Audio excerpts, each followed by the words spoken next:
but I'm home and I don't have strange people walking into my room at all hours of the day and night.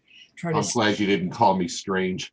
Well, no, but I mean, they're all coming in there to stick me with something, and yeah, so it's always good to be home, always. Of course. Well, welcome home. Welcome home. Thank you. It's nice to see you. It's nice to see all of you. And we're hopefully going to start seeing you. I've seen some of you in person lately, and that's been a real treat.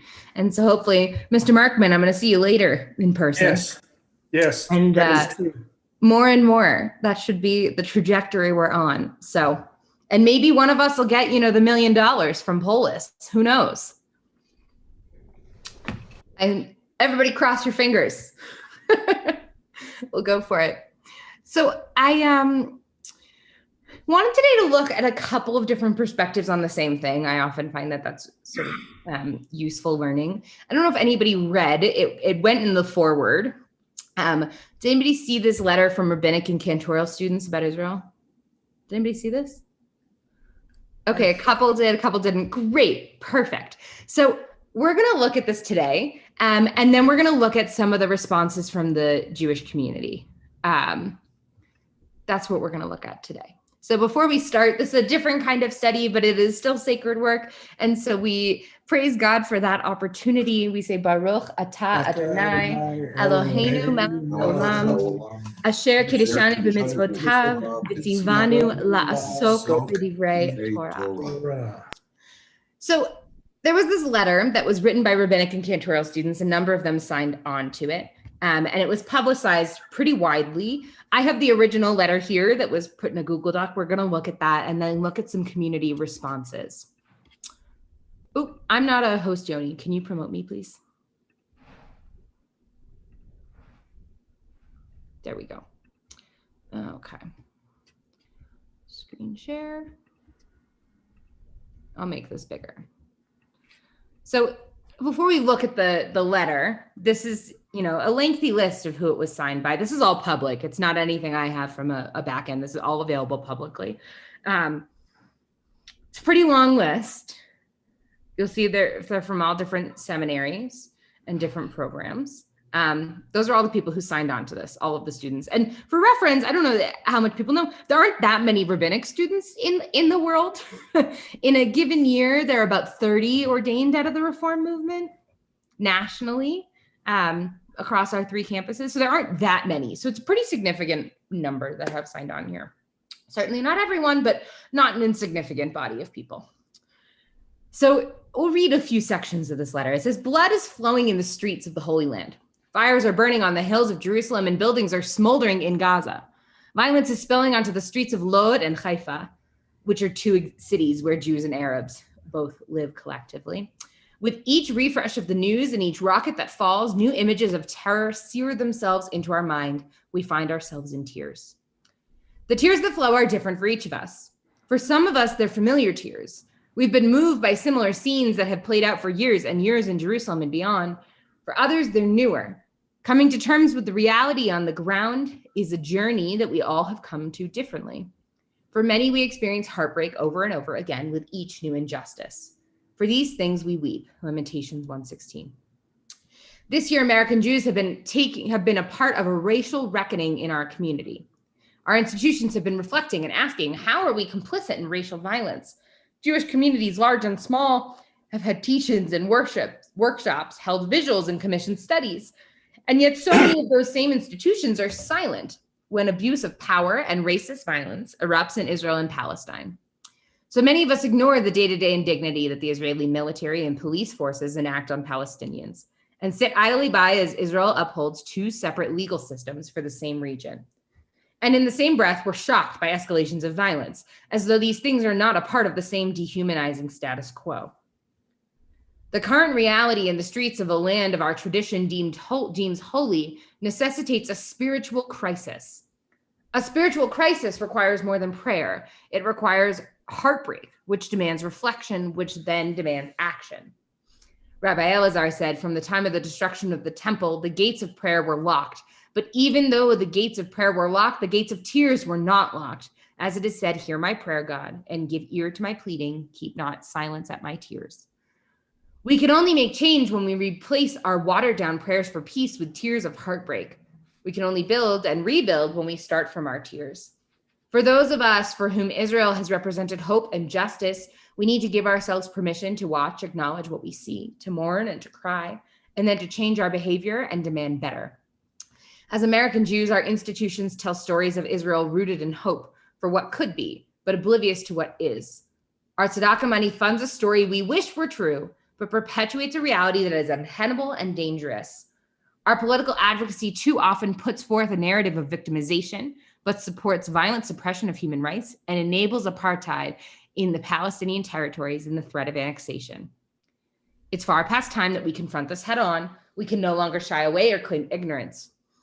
And we'll end here for a moment. What will it take for us to see that our Israel has the military and controls the borders? How many Palestinians must lose their homes, their schools, their lives for us to understand that today in 2021, Israel's choices come from a place of power and that Israel's actions constitute an intentional removal of Palestinians? I'm going to skip a little bit here and go to this other bolded piece. We are future leaders of the Jewish community. We're training to teach the Torah and lead the rituals that will hold our joy and our sorrow. And we are full of tears. We implore you, our community, our students, teachers, congregations, employers, and funders to find your tears too. Tap into the empathy that you need to feel and experience the reality on the ground in this place so that we can work to change it. A lot happening there. Anybody have any thoughts you want to share?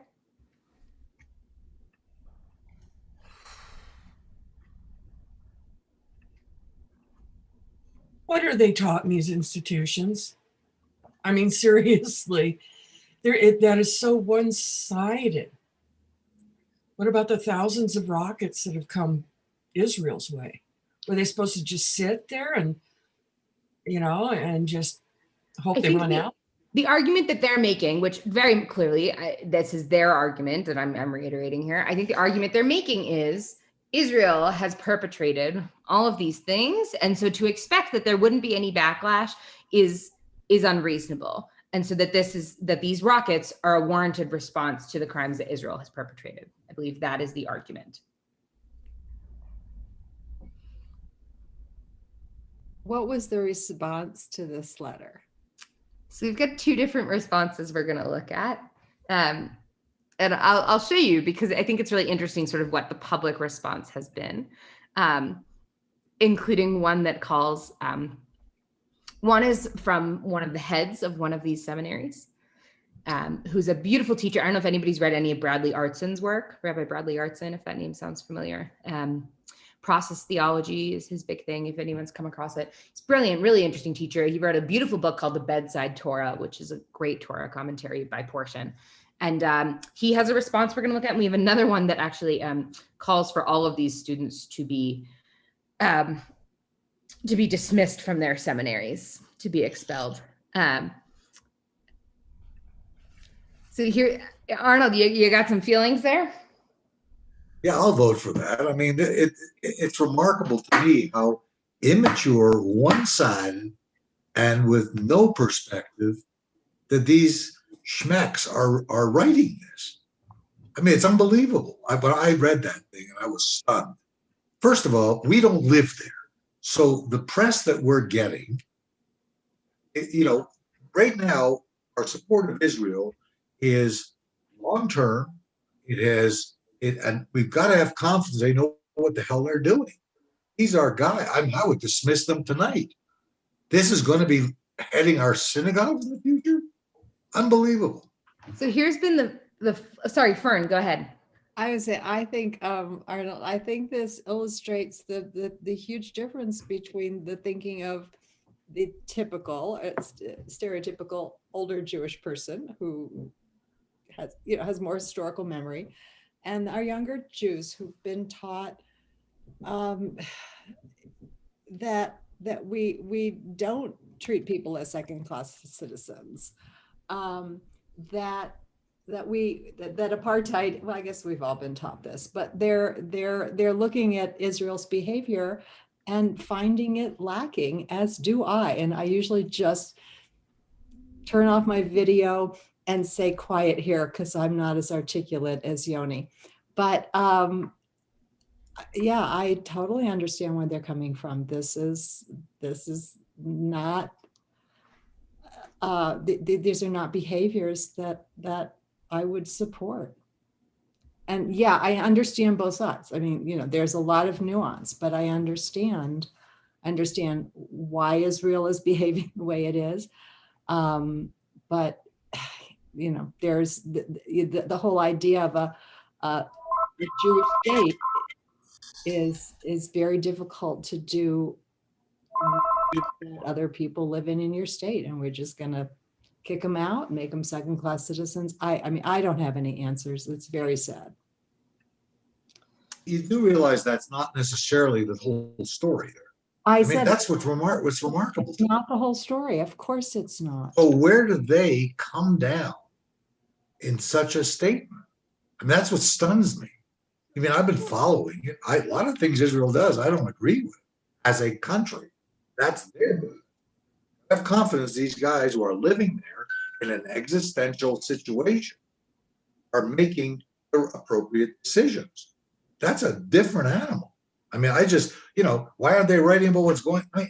It's so absurd. I don't want to. Well, you can read. I was you just stunned. can read both sides if you look for it. Yeah, no, I mean, it's what's going on. What's been going on in Israel is stunning to me as well. Obviously, I don't live there.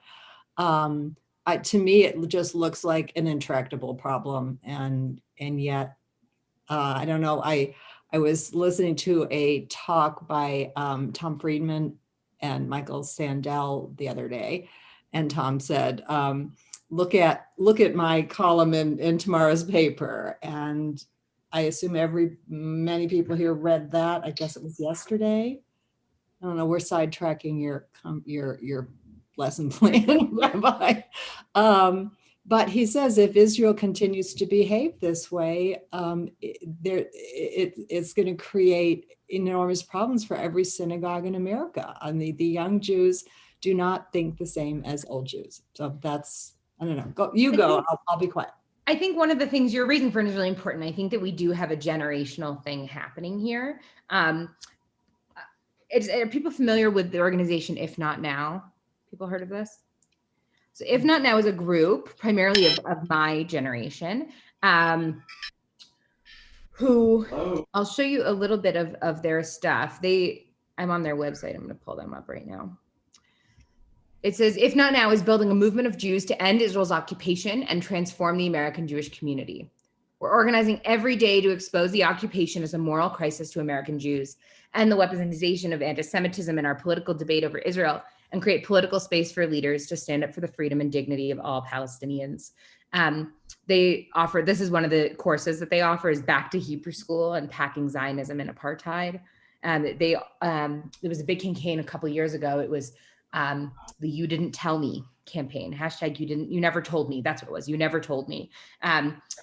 Taking on, feeling like there are a lot of Jews sort of in their 20s and 30s who feel that their religious education and upbringing misled them, that they were presented this Israel that is about, falafel and, Israeli dancing, that didn't tell them any of this.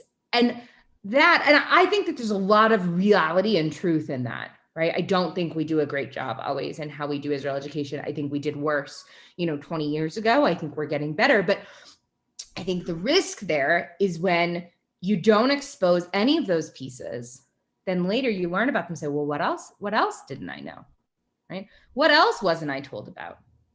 And so it starts to spiral. So If Not Now, they boycott, they protest outside of AIPAC conventions. And one of the big things they do when birthright trips are running, they go to the airports. Groups of If Not Now students, they go to the airports and try and keep them from getting on the plane, or get them to get on the plane, or encourage them to go and then to walk off the trip when they're in Israel. There was a lot of this in the news, I don't know, 2-3 years ago, if anybody was following that. So I think that there's a generational piece here. And going back to this letter from rabbinic students, the reality is they're not all being expelled. The majority of these people will be ordained. And so I think that there's two pieces. There's a how did we get here? How do we get to this place where this body of educated young Jews feels this way about Israel? And then where does this lead us that these are going to be our next ordained leaders? Yeah, Mel, and then Marshall. Well, I think one of the issues is what's happened to the demographics of Israel and the Jews in Israel. We had this huge influx of Russian Jews who tend to be very conservative and who tend to vote with the Likud. And for all intents and purposes, there is no liberal governing force in Israel. It's one force. And I think what you're seeing is some frustration on the part of liberal thinking American Jews who have no outlet and there's no chance that there's going to be a resolution of this problem in a reasonable way. And when you look at Jewish values, some of the things that are being done by the Israeli military these days don't comport with Jewish values. So I understand where they're coming from. It's a very delicate situation. On the same token, if one gives in, Israel may be wiped off the map. So it's existential at the same time. Absolutely. I think, delicate is a really excellent word here. And I think that there's actually two separate pieces we're looking at here. I think we can look at what's actually happening in Israel. And then I think really what this letter is about, to me, what I read about this letter is far less about what's happening in Israel and much more about what's happening here with our young people and how we're educating them. To me is where that takes me. Marshall and then Alan, I'm going to stop talking, please. Okay. First of all, they talk about apartheid. How many Israelis live in Palestinian and would they be welcome there? Let's get some reality here. Of course, they don't want to, but let's just think about it. There are Palestinians that live in Israel, but not the reverse does not happen. Second of all, if Israel really truly wanted to destroy that part of the world, they could. They held back. If they really wanted to get all these people out of there, they have the power to do whatever they want. And nobody seems to realize that. And more importantly, even if they would give in and do all the stuff that everybody, and I'm liberal, I'm very liberal, but not when it comes to Israel. You think it's really going to make a change as far as anti-Semitism goes? That's not going to happen. I mean, let's deal in reality here. And that's the way I see it. I hear you. Alan. Now, let's go back a couple of years when you were a rabbinical student, and you can answer this question if you wish to or not. Would you sign on to this letter? I would not. I would not. I think I said from the Bima, I think maybe 2 weeks ago already at this point, it's a very hard time to be a Zionist under 40.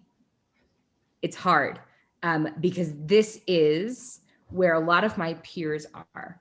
I was really privileged in my Jewish education. Here's why I think I don't feel that way. I think partly about the context in which I was raised.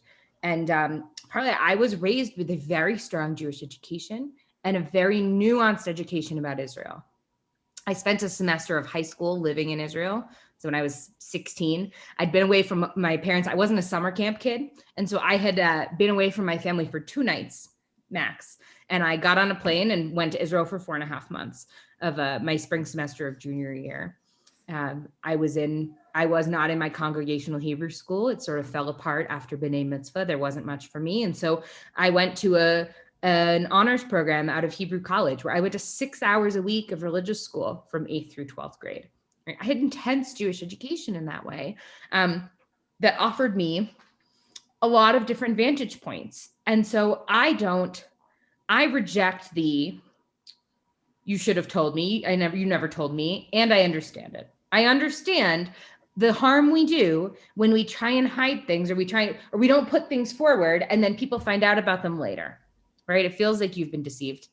And I think that totally going in that direction takes a little bit of the onus off of us, because I think as living, breathing, thinking humans, we have a responsibility about what we're taking in, right? And to be critical and to think through and be analytical, right? I don't think it's all on the other side. It's not all on educators in what they teach us. We also need to look critically, and it's on the educators. So I would not have signed on to this. And I will tell you that these sentiments in this letter are very consistent with my experience within my class in rabbinic school. Very hard time in my first year of school when we were living in Israel, with the conversations and the way Israel was being talked about. And I was shocked by it when I started school. I'm not shocked by this letter anymore. Arnold, yeah. And then Kathy. Yeah, I still, let me continue with what Marshall said. You got the underlying theme of anti-Semitism. It's taken many different forms. And these guys have bought it hook, line, and sinker. The reports out of Israel, all right, when you see, have they taken the time to really research what's going on there? Number one, the basis, behind which these decisions were made, the fact that most of it's still in the courts, the percentage of people involved, you can count on less than one hand. You're dealing with a world that's still anti-Semitic. Zionism is the new form. So accepting it hook, line, and sinker is what I'm surprised. And it's an immature, secluded, sequestered group. And I think it's in my late grandmother's terms, it's a charpa and a shunda that these guys could think themselves into that type of thinking to go public. I'm stunned. Kathy and then Julia. I'd like to know if what the underlying organization is for these people.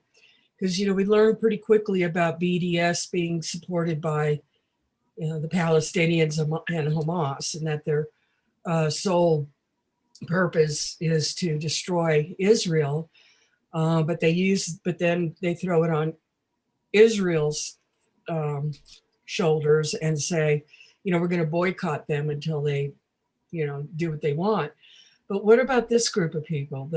I guess what you call them, the We the People or something. Who's behind them? Who's doing yeah?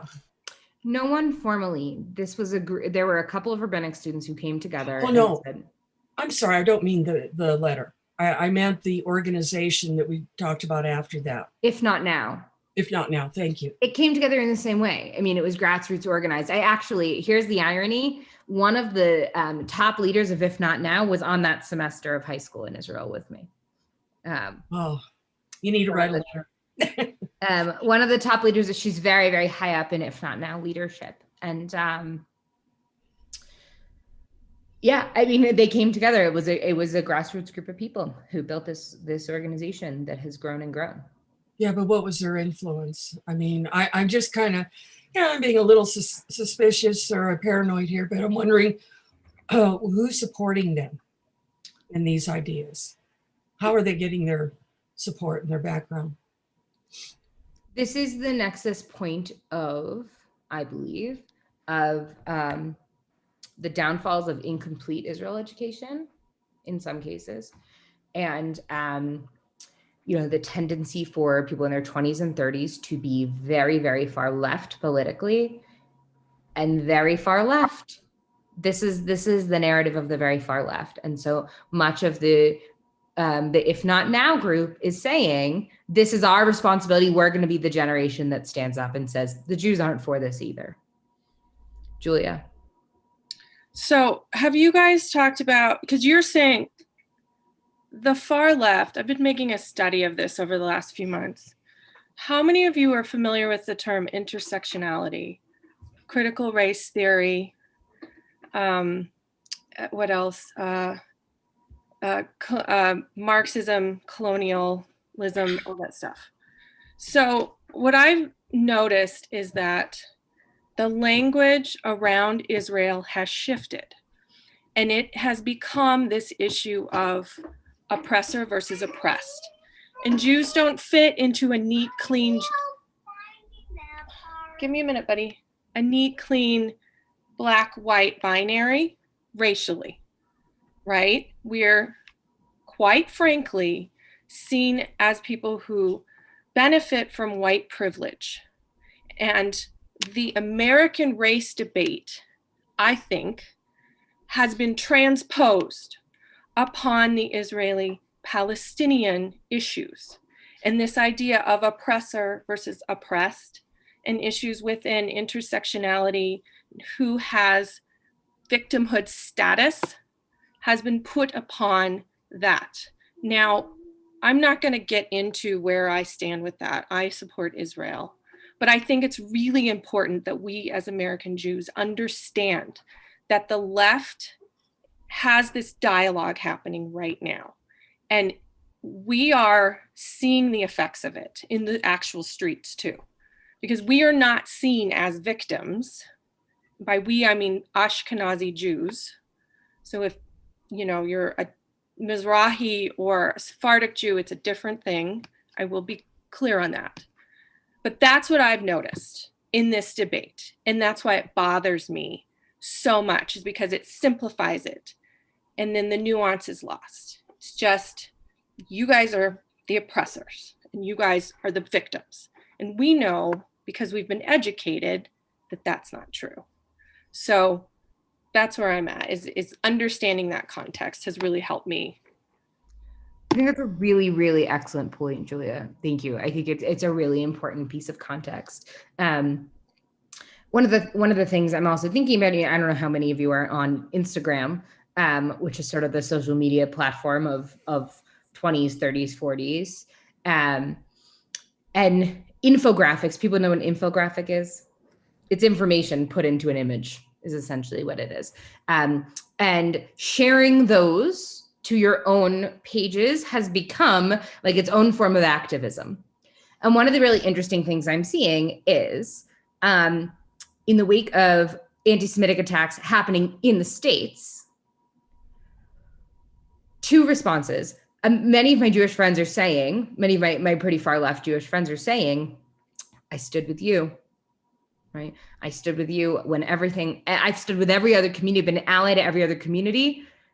And now Jewish community needs you and you're not there. And it's sort of this interesting thing happening within the far political left of feeling like, my Jewish peers are saying, I was there, right? I was supporting you. I was doing it. And now I feel really alone. The other interesting thing that's happening is I don't know how to put words to it, but a condemnation of anti-Semitism, but very, very much in the context of, no, we're not Israel. Like, it's okay, say what you want about Israel, but not about Jews. A distinct desire to separate that, right? This has always been a sticky issue about the intersection of anti-Semitism and anti-Zionism. And I think all the more so, this group who wrote this letter is all the more so saying, separate those out. Those are not at all related items. I think that they have some relation. But I think that anti-Zionism has become, in this last go round, has become anti-Semitic. People are no longer hiding it. It was, yes, let's have a debate about the Israeli government. And then this happened, and I'm sorry, I am not seeing the anti-Zionism without the you Jews. I'm not seeing it. And I haven't heard it out of our leaders. Honestly, I'm horrified. I'm having arguments with friends I'm very close to, or people who won't even speak to me anymore because of this. It's ridiculous. It's getting bad. I know, yeah. I hear you, and it's emotionally charged. It's very, very hard.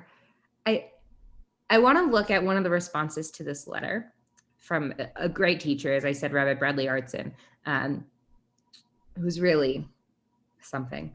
I'm going to put it up on the screen. This was an open letter that went in the forward. And I'm not going to read the whole piece. The opening was acknowledging, I I hold to Israel's Declaration of Independence's goal of an Israel in which all of its inhabitants, Arab, Jews, Druze, Bedouin, all flourish and contribute to vitality of this beloved and ancient land. Many of you know he's the dean of Ziegler, which is one of the conservative rabbinical schools. It's in Los Angeles. Many of you know it as dean. I work to maintain a rabbinical school in which multiple views can sit side by side. He says, let me be clear, faculty and students have a precious right to free speech. The Ziegler School cherishes that right and vigorous, et cetera, et cetera. And then here's where he goes. As your teacher, as your dean, as a rabbi, I feel compelled to address what feels to me like an imbalance and a lack in the letter that moves it beyond the normal circle of diverse opinion. The letter spoke from the heart about the suffering of the Palestinian people, both from this recent conflict and from life under occupation. I share this concern and admire centering the humanity and suffering of Palestinians too often ignored.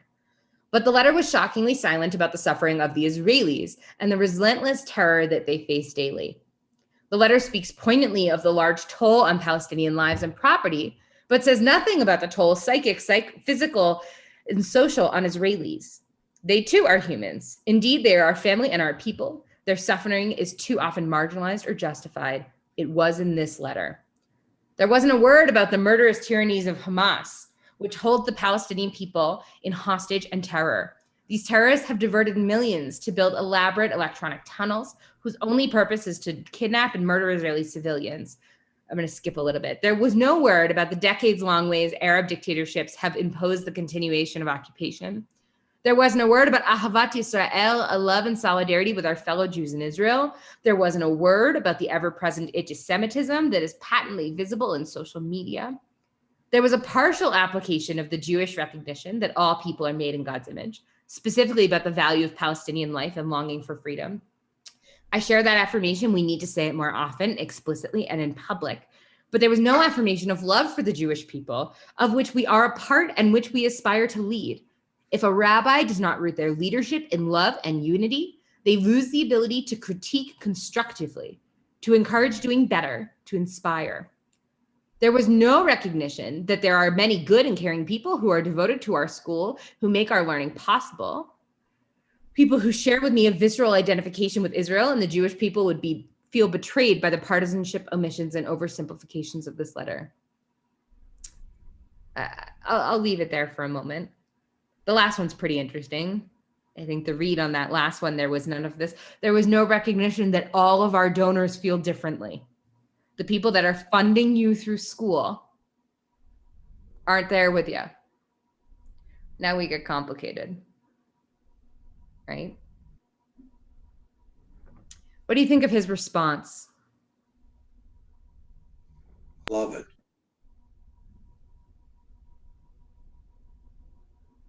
I mean, his Torah is really pretty powerful to me. I love his work. He's worth looking into. He's very accessible, I find.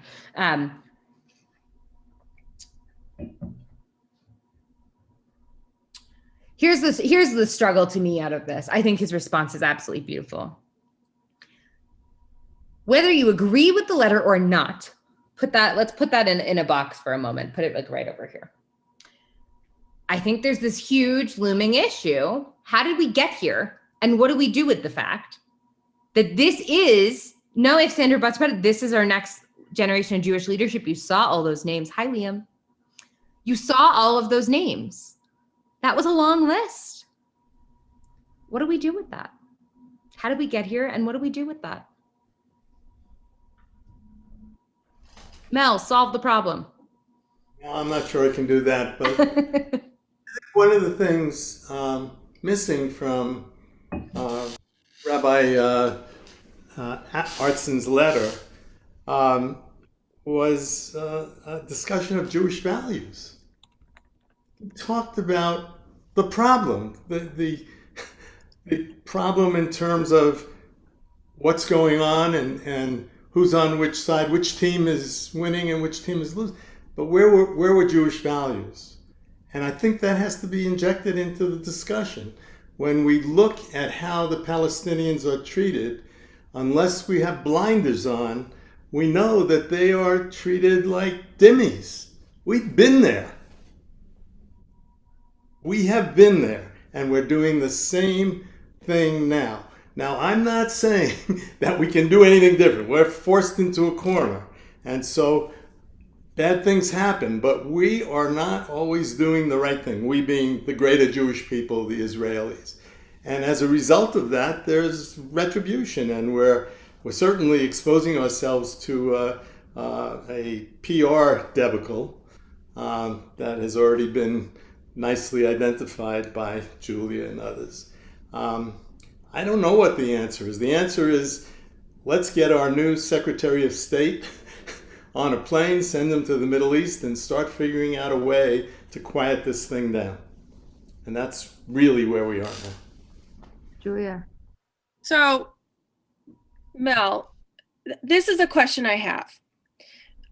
There are conflicts all over the world taking place that are equally as disturbing in Myanmar, in Turkey, in China. I mean, but everybody loses their minds over Israel. They lose their minds. I mean, I've been Myanmar, these people are, dealing with a coup. Not on the news anywhere. Nobody's freaking out. An American journalist was taken in Myanmar today. Yeah, nobody. Has it been in the news? No. My point being that Israel is a country like ours that's imperfect, makes mistakes, screws up, but the whole world loses their mind when they do. And the rest of the world, gets to just do their own crappy stuff too? I think it's unfair. And, I put in the chat the Liel Leibowitz response because I think it's really interesting. It's something we're going to have to think about as Jewish communities. Because what he's saying is that it's going to be in the Jewish community, Zionist versus anti-Zionist. And it's going to be people from all spectrums of the observant community. So it won't be, there'll be Orthodox Jews going to anti-Zionist temples or something like that. Like people are start to divvy up and we're going to have to, that's what he's saying. And you're going to have to pick a side, which really disturbs me because then it's like we're all just against each other. So I think that the conversation needs to happen, but it needs to be an honest conversation and we can't demonize everybody. I think one of the pieces you're raising is a really great point. I have long said that I think the Jews are our own worst enemy, right? And the lack of Jewish unity is one of the greatest concerns for me as I am in the early, or God willing, the early parts of a long rabbinate. The lack of Jewish unity is deeply disturbing to me. And I think, one of the last points that we read in the Artson article, the Artson response, I think is important, right? We've got a conflict of values. Mel's talking about our values. We've got a conflict of value systems between those who have built the current American Jewish community the way it is and those who are funding it, right? Absolutely, right? It's not, the people who wrote this letter are not putting the money behind this. They're not putting the money in. The world goes around on money. It's a reality we all know to be true. These are not the funders. And the values propositions of the next generation leadership, in part, not everyone, right? And those who've got the money, I think puts us in a really problematic tension. I think there's a real problem there and potential for some disaster. Marshall, yeah. And then Alan, I see you. Marshall, then Alan. Okay. First of all, I don't understand something. We have a problem on our border, supposedly, who people are leaving Central American and South American countries to come here because they're being harassed and everything else is going on. They're being treated like the Palestinians are being treated by Hamas. So leave. You don't have to stay in that area. Yet they voted them in. I don't understand that. And I don't get somebody, if somebody's shooting missiles at you or shooting a gun at you, what are you going to do? Stand there? You're going to do something in response to it. And remember that Israel gave the Palestinians land that was farmed and everything was beautiful when they gave it to them. And what do? They use it for a missile launching site. Let's not forget any of this stuff. Also, how do you deal with somebody whose basic principle is they want you dead. You know, let's just, I mean, Mel touched on a really good point, so did Julia. Israel's public relations, they really don't give a damn what the rest of the world thinks. There's probably their PR stinks. However, that's probably what keeps them alive all this time. You know the famous Golda Meir quote? People know this quote?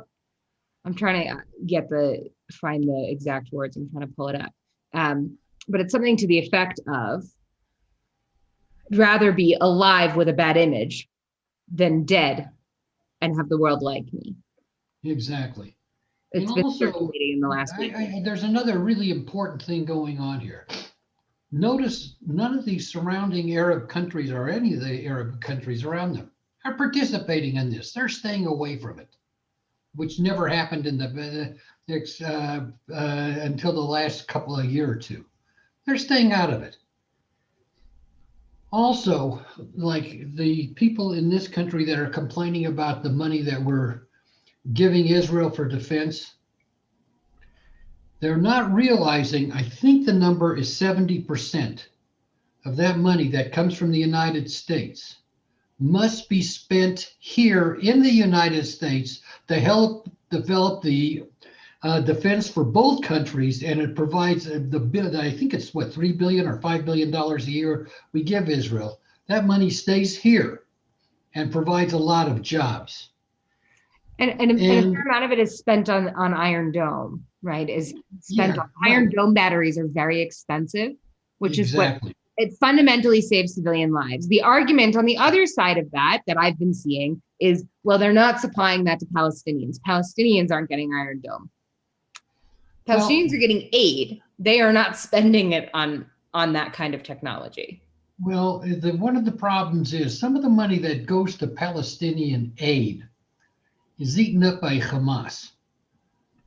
They take that money and build more missiles with it. So if we want to give them aid, which I don't have a problem with, give them the actual materials and not the dollars.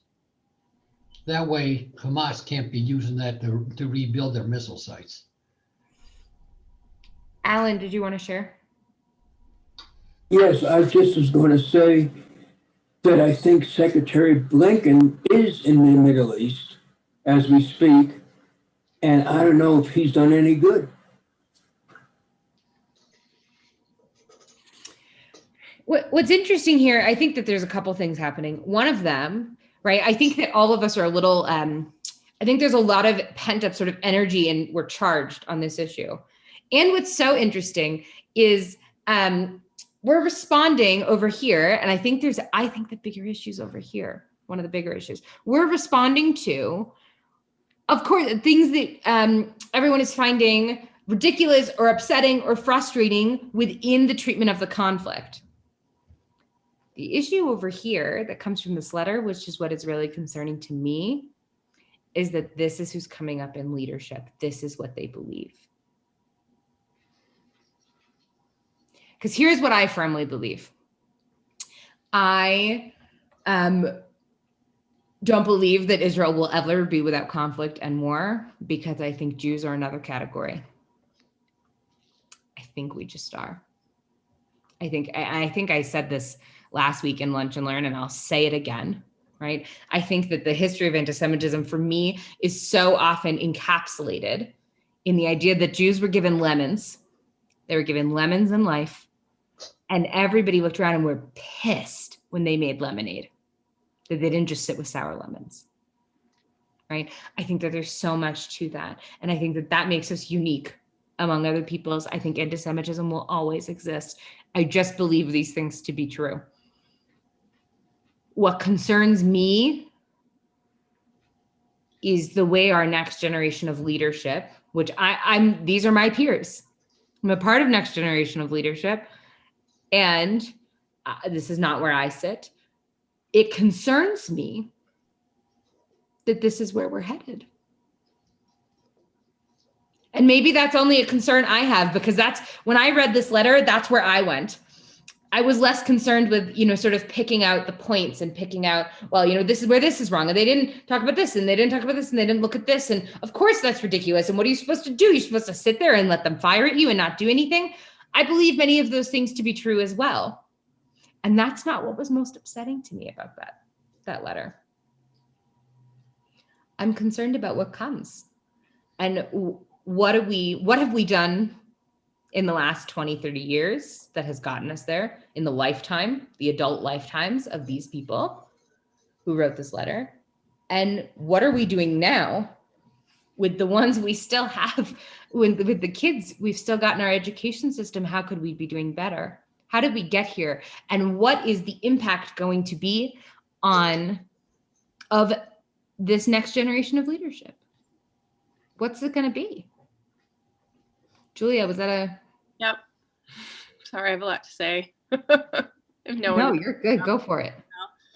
I think it's even bigger of an issue. I think we zoom out even farther and we look at how young people are being educated in general, because what I see when I read this letter is I see the language of intersectionality and all the stuff that's in the zeitgeist right now filtering into this letter. And so I think it's a bigger issue. And I think as American Jews, we're going to have to ask ourselves a question about where we fit in America. I think this is a question every Jew is going to have to ask themselves. And I think it's really sad, but that's kind of where we're at. And I think it'll end up being, and there are people on the right who are pushing back against this racial binary rhetoric. Lewis and I have talked about this, people like Coleman Hughes and John McWhorter and people that are like, this is not the way to go. We can't just base everything on race and identity and, that it's going to happen. But that's what I see in this letter. I see the bigger American education happening. And so it will affect it. What's going to happen, I think, in the Jewish community is these leaders will come into synagogues with people like us, and they're going to have a wake-up call. They're going to have to deal with different opinions, because right now, I don't know what it's like there, but are they just getting like confirmation bias from each other? That's what will happen. That will be the tension point. And that's happening in the greater society anyway. Mel and then Kathy. The world is changing. The demographic of America is changing. If you look who our fellow citizens are, they're not so much of European descent anymore. They're coming from all over the world. We've got many Muslims coming in here and people who come from disadvantaged places. And as you say, Julia, they look at us as the other. Well, let's put ourselves in the place of a young rabbinic student now who's trying to look at the future of the Jewish people and her or his future as a leader. Where do we go? I mean, are we just watching the end of the Jewish people in the land of Israel? What happens when the demographic in the United States changes enough so that the Congress of the United States is not willing to vote each and every time with Israel? Where are we going to end up then? And I think that we need to be thinking about that and thinking about how we can diffuse this problem and try to come up with some solutions. And if we just give Israel license, if we can justify everything they're doing based on the fact that people are shooting rockets at them, not a good thing for sure. But if we don't attempt to diffuse the situation, what's the long-range outcome going to be? So there's strategy and there's tactics. And the current tactics are we're in charge and we can keep them suppressed. But what's the long-term strategy? That's what I want to hear. And that's what I think we're kind of hearing in this letter. It's kind of a plea for where do we go from here? I would feel better if that's what I felt like I heard in that letter. And that would have been a place I could settle into better. If I heard this, how do we move forward so that we don't do what we're doing forever and ever? right? So we aren't in this current dynamic. What comes next? But I don't know. And maybe that's my read on it. That's not what I heard. And I know from my own personal experience, it's not what I've heard from my peers, which is hard for me. I'll say, even very personal, it's hard for me. Kathy. I agree, and I'm wondering, is it possible that the seminaries could evaluate the historical classes that they may be giving and see what's not being taught? What scares me the most is how easily they buy into this. Not only them, but well, a few years ago, we went to Israel. We brought my brother along. And as far as I could tell, and I kept asking him, he had a good time. A year later, he's moving and he goes to his church. And this was not Unitarian, but it was pretty liberal. And they had a group of people there, and I asked, he couldn't remember the name of the group, but they had all gone to Israel. However, they spent all their time around Gaza. And they came back with all these tales about how Israel is treating the Palestinians so terribly. And I asked my brother, I said, did they spend any time in Israel? He said, not that I know of. Did they talk to the IDF? Did they talk to the Israeli authorities, Israeli people living in Sderot? I said, did they talk to anybody about how they feel about what Hamas is doing to them? And he said, no, they just spent their time talking to Palestinians. And I said, a little one-sided, don't you think? And he goes, well, yeah. And I said, did you kind of raise your hand or stand up and say, I was just in Israel and that's not what I saw? And he goes, well, no. He's kind of a B personality, and I don't blame him. But it just was so easy that a whole congregation, nobody objected to anything they said. Nothing. Just, yeah.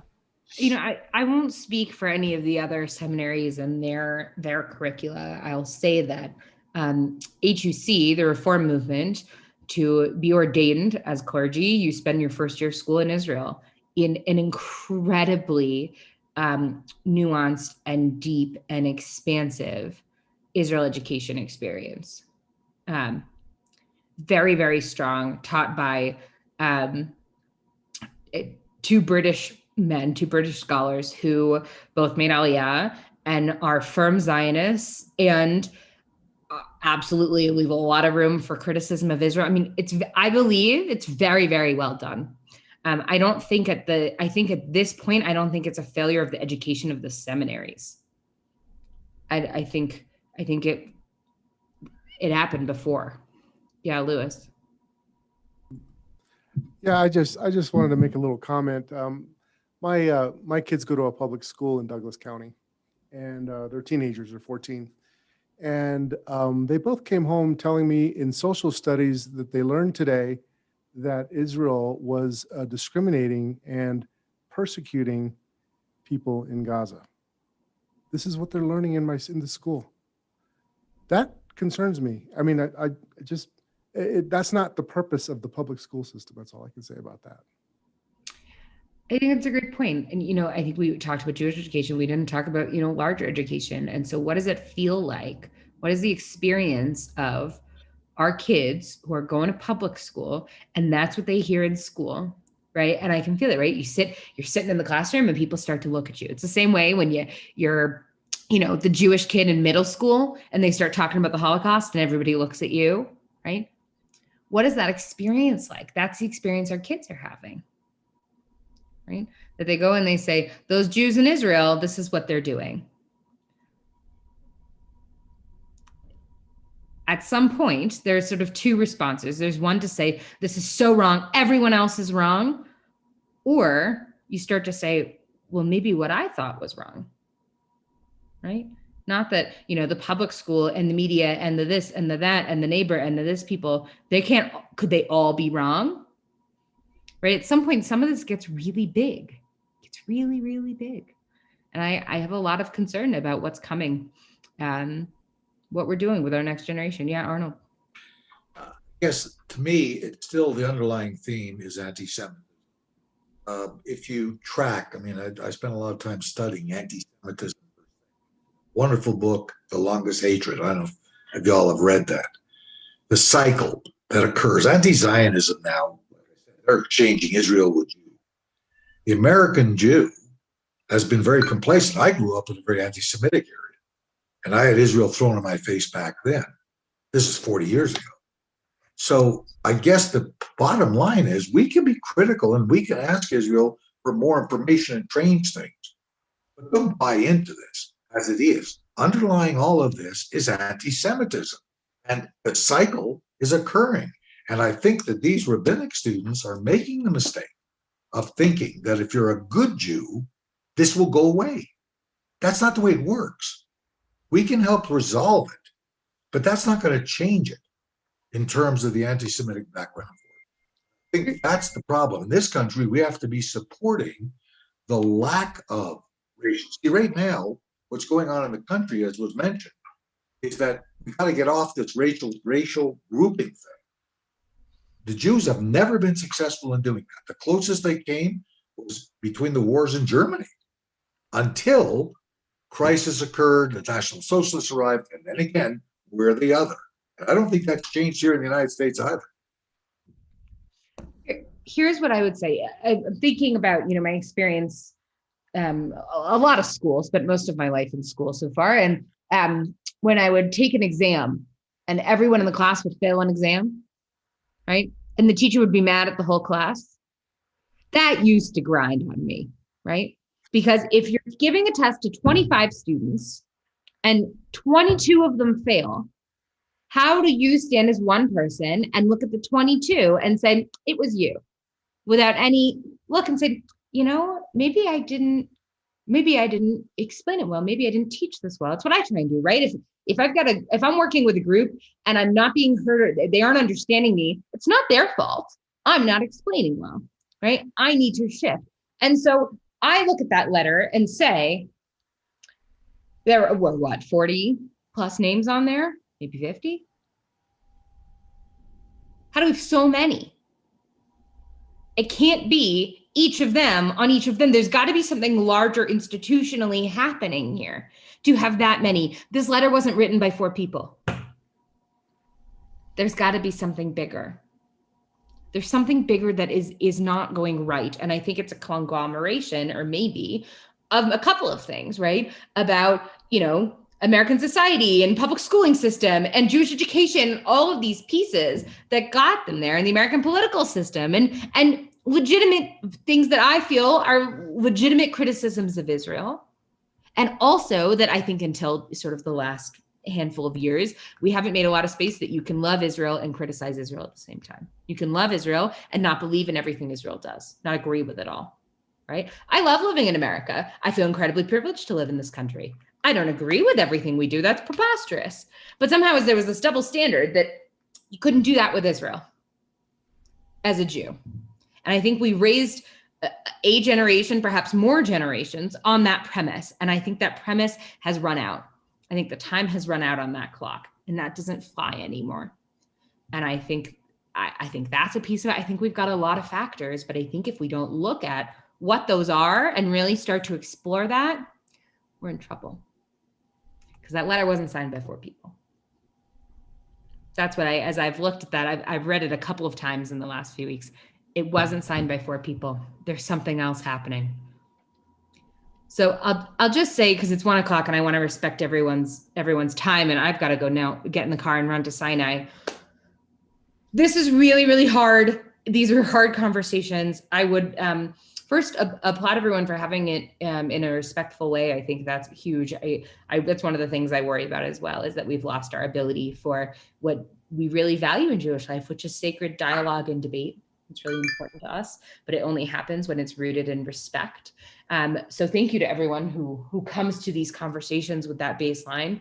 And there are a lot of resources. Julia offered a number of resources in the chat. If you want to talk more about this, you want to read more, whatever it is, let me know. There's always room for that. This is very hard. I think we're in a tough place. You know, Israel seems to be calming a bit. Hopefully that holds. I think we have unearthed a much bigger problem. This is one where you don't want to look at, you know, branches. We want to look at the roots of the tree. And Arnold, what was the book you spoke about? You referenced the book. What Yeah, was the it's called Anti-Semitism, the Longest Hatred. And the key thing it brings up is how each of the attempts, one's got to understand that anti-Semitism in the individual who has it, you can be a good Jew or it's totally irrational to start with. So it's not a matter of what you do to correct it. And what this does is traces it all the way through in terms of how it surfaces every about 30, 40 years. And we're right on time. And except now it's surfaced as the Israel or anti-Zionism. It's the same thing. More dangerous. It's more dangerous. I agree, because it's socially more acceptable. Like you mentioned with the BDS movement, it's socially more acceptable now. Here's the moral of the story, an uplifting way. You're supposed to, when you read Torah, you're supposed to close each Torah reading on what's called a nechamta. It's like an upbeat. So to do the opposite of that, because I don't quite have one here, we've exposed a really big problem. And that problem will grow and grow and grow if we don't recognize it and we don't do something about it. So not exactly an upbeat, but that's not how life goes, right? We know that to be true. But I thank everyone for engaging in the conversation. I think that's the first step to starting to get somewhere. So thank you, everybody. One last thing. What can we do about it? Everybody knows what the problem is, but what can we do about it? That's what we got to try and figure out. The ADL is having some sort of online virtual rally today. I think it's at 4. So if you go to their website, and I'm hoping I'll get some answers because I really could use some. And Thank you, Julia. That's great. know that you know the Jewish community in many ways, shapes and forms are we're thinking about this, and that's what I'm running to Sinai is to get onto my next Zoom, which is a network of Sinai, which many of you may not know. Sinai is part of a pilot Israel Leadership Network program through the URJ, through the Reform movement, where we're thinking about a lot of these things and how we engage people about Israel. So that is the next conversation I'm off to. So no good answers yet, but we're going to find them. What I know we won't do is we won't find answers if we don't acknowledge we have questions. That's what won't happen. So this is Thank you, Rabbi. Exactly. Thank you so much. Thanks, Thank you, everybody. Rabbi. Hi, guys. Thank you. See you later.